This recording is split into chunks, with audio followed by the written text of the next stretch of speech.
భోగాపురం అంతర్జాతీయ విమానాశ్రయ ప్రారంభోత్సవ కార్యక్రమంపై సిపిఐ విమర్శలు గుప్పించింది. కార్యక్రమం పేరుతో ప్రజాధనాన్ని దుర్వినియోగం చేశారని సిపిఐ రాష్ట్ర కార్యదర్శి వర్గ సభ్యులు జంగాల అజయ్ కుమార్ ఆరోపించారు.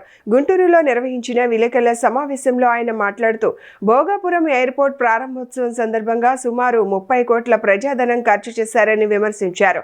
ప్రధానమంత్రి నరేంద్ర మోదీ ప్రసంగంలో ప్రజల సమస్యలు, ప్రజా ప్రయోజనాలపై ప్రస్తావన లేదని, కార్యక్రమం మొత్తం రాజకీయ నాయకులు ఒకరినొకరు ప్రశంసించుకునే వేదికగా మారిందని ఆరోపించారు.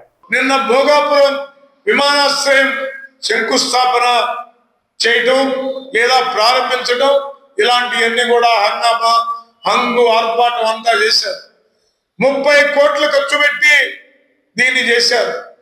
దీంట్లో ఏ వర్గ ప్రజల ప్రయోజనాలకు సంబంధించినటువంటి మాట నరేంద్ర మోడీ నోట్లో నుంచి రాలేదు. చంద్రబాబు నాయుడిని పొగట్టం, పవన్ కళ్యాణ్ని పొగట్టం, పవన్ కళ్యాణ్ నరేంద్ర మోడీ చంద్రబాబును పొగట్టం తప్ప పొగట్టల పరంపరలాగుంది తప్ప అది ఒక బహిరంగ సభలాగా లేదు. ప్రజలు పన్నులు కట్టినటువంటి డబ్బుల్లో నుంచి, ప్రజల చెమటలో నుంచి తీసుకొచ్చినటువంటి డబ్బుని ఆంధ్రప్రదేశ్ ఖజానా డబ్బు మొత్తం కూడా అంత ఖర్చు పెట్టి ఆ బహిరంగ సభ పెడతా ఉన్నారు. బీజేపీ అధికారంలో ఉన్న చోట్లే నరేంద్ర మోడీ బహిరంగ సభలకు అంత ఖర్చు పెట్టట్లేదే.